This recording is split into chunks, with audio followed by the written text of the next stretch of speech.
Hi, welcome to Maintain Me's YouTube channel. I am Morgan Jenkins. I'm with Maintain Me.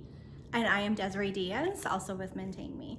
And today we're going to talk about a very important topic, never argue with dementia. And we're going to give you the top 5 reasons why you should never argue with someone who has dementia. The person isn't the dementia. It's someone who's living with dementia. So we want to be person first in our language. Exactly. Yeah. So starting off, number 1, it's their reality, their current reality that they're living in, not yours. And when we argue or try to correct them and bring them into our reality, it's only going to cause them more confusion. And that leads into so many other things. Yeah, it's a great entry point there. And maybe we should give some clarification. So arguing with dementia, if someone is saying it's the middle of the night and it's 10 o'clock in the morning, but you know that it's 10 o'clock in the morning, not the middle of the night, or vice versa. So trying to say, no, that's not right, it is such and such time, can be a trigger, which brings us to number 2. It can increase behaviors in agitation. So if you're, anyone, you or I, if someone were to come up to you and say, the sky is red, and you know that the sky is blue, how frustrating is that when someone tries to correct you when you're in reality? And so when we're frustrated and we already have damage in our brains from the disease, how frustrating, but then also your ability to cope with that frustration and sort of let it go.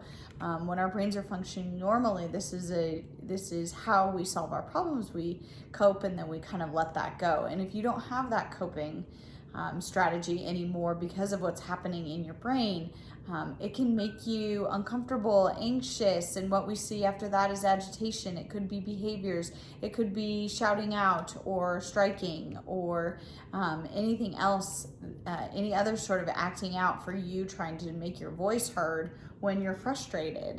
It looks a lot of different ways. Exactly. And that brings us to number 3. Along with that, it's because they no longer are able to reason. They no longer have that decision-making capability like you and I have. So when you're, discussing whether it's 10 a.m. or 10 p.m., they just don't have those tools in their toolbox no longer. So it's very important to always remember that they don't have that ability to reason. They don't have that ability to differentiate PM from AM any longer, or make the right decision. So it could also be, it's raining, pouring, cats and dogs, but they want to go outside in a short sleeve t-shirt, flip-flops and shorts. It's that lack of decision making for the appropriate dress for the weather outside. It can be anything. So again, that's a number 3, no longer able to make reason. Our lack of decision making is already there. They're unable to make those decisions according to their current surroundings.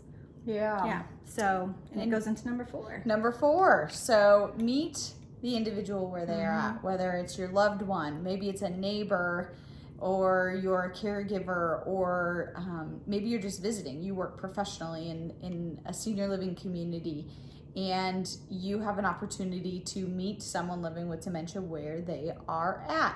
And maybe today they are getting ready to go to work as a train conductor. Or maybe they think they're the president of the United States.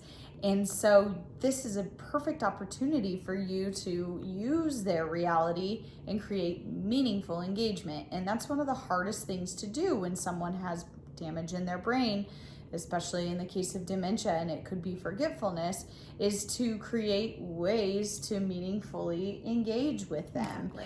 So being able to say, tell me about how it is to be the president, or that's so great when you drive the train. Where do you go? Do you go from state to state, or is it local? What's in the train?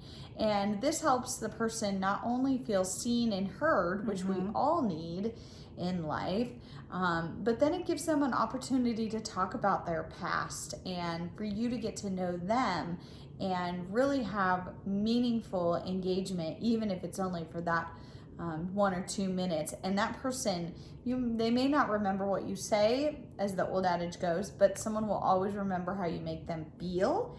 And if you in that moment use that meaningful engagement to make them feel heard and seen, you're going to create a space where they feel positive in your presence.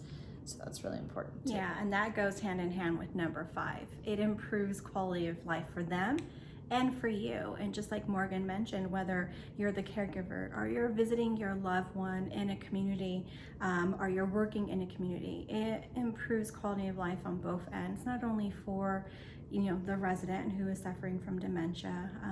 Again, you're meeting them where they are, you're hearing them, you're making them feel seen and heard, but it also makes your day a little bit easier because you're not arguing, you're not debating whether it is AM or PM or what should be worn outside, what's more appropriate.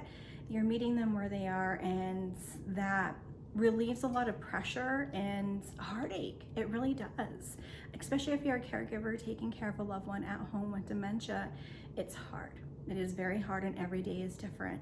So to improve their life, their quality of life, and your quality of life, it's going to help tremendously. Meeting them where they are and not arguing with them when they're saying it's a red sky and it's a blue sky. It really does make an impact on their quality of life, and with quality of life comes longevity. If you have a good quality of life, you live longer. It doesn't matter what's going on with you medically. It does improve your lifespan. It really does. And at the end of the day, that's all we want, right? Longer life, happy life, quality of life goes hand in hand. Quality of life. Yes, exactly. Yeah. So thanks for watching today. If you enjoyed this, please hit the subscribe button down below. Give us a comment or a like. So we appreciate your feedback, and we can use that for other videos in the future. And we want to hear from you. This is all the more richer when we get interaction from our audience. So thanks again for watching, and till next time, we're signing off. Have a great day.